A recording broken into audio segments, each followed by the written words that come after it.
Bonjour à tous et bienvenue dans ce nouvel épisode. Désormais, vous ne pourrez plus recharger vos bagnoles de 18 à 21 heures et nous vous conseillons aussi de ne pas faire fonctionner les appareils gourmands en énergie pendant cette période. C'est le genre d'annonce que vous verriez dans un pays pauvre qui a un déficit structurel de l'énergie par rapport à sa consommation. Et pourtant, c'est ce que les autorités californiennes ont dû faire pour résoudre les problèmes récurrents de l'électricité.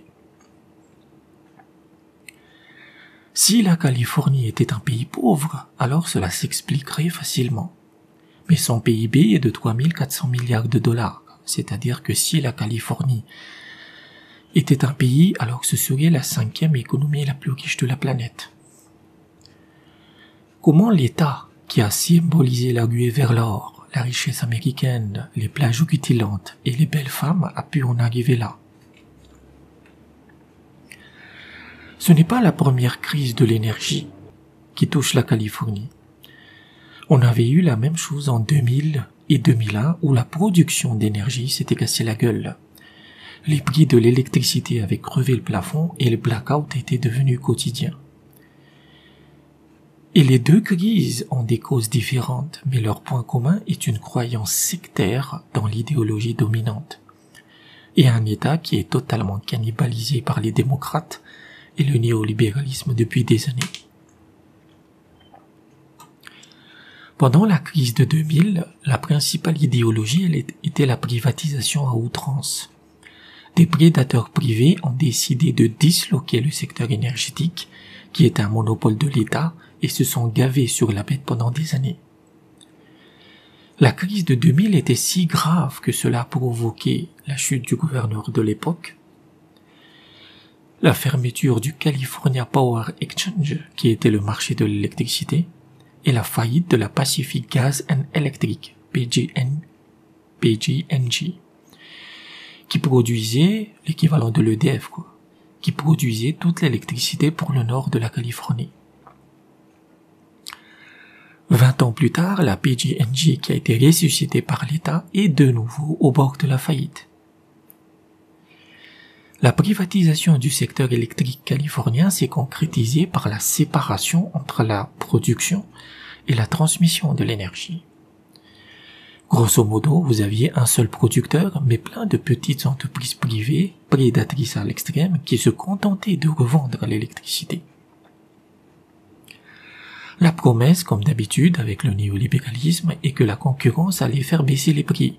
Et encore comme d'habitude avec cette saloperie néolibérale, c'est l'inverse qui s'est produit.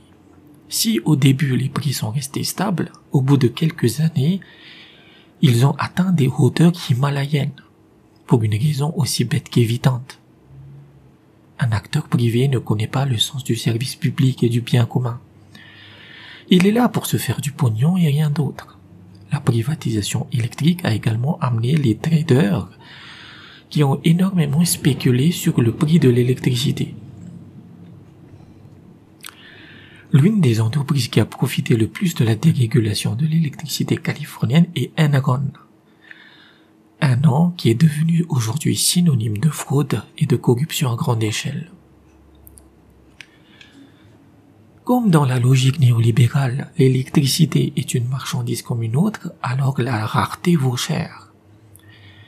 Si vous avez peu d'électricité disponible dans un secteur dérégulé, alors c'est la demande qui fixe les prix.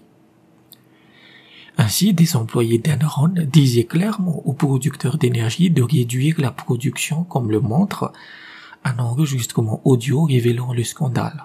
Entre guillemets, nous voulons que vous soyez un peu plus créatifs et que vous trouviez une raison de couper le courant. Fermez les guillemets. Suite à cet appel, un producteur d'électricité tombe subitement en panne, prétextant un problème de turbine. Les prix ont monté en flèche et des entreprises comme Enron se sont gavées comme des porcs. Notons que même si ce n'est pas aussi extrême, le secteur électrique de la France suit le même schéma. Vous avez un seul producteur qui est EDF et vous avez plein d'acteurs parasites qui se contentent de revendre l'énergie selon des prix basés sur l'offre et la demande.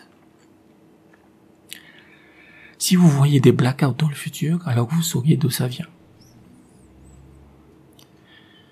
Mais en 2022, la privatisation n'est plus la seule raison de la tiers-mondisation énergétique de la Californie. Car l'idéologie climatique et le pari massivement débile sur l'énergie renouvelable est la principale cause de ce merdier. La Californie veut que 60% de son énergie soit produite par le solaire et l'éolien à l'horizon 2030.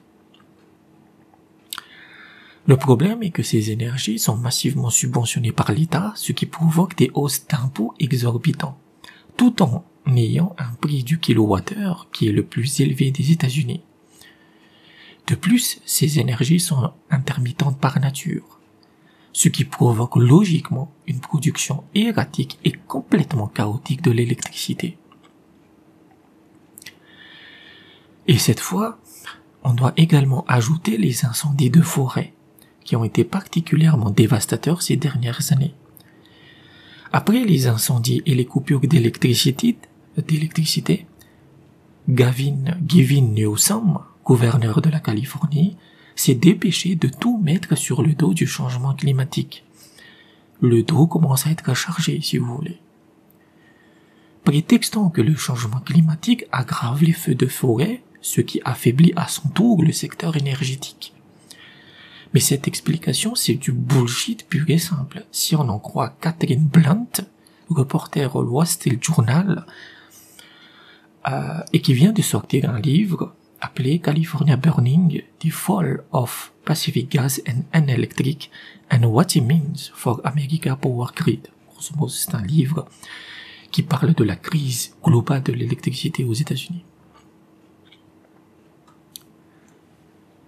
Il n'y a aucun lien entre le changement climatique et une baisse de la production électrique en Californie ou même ailleurs.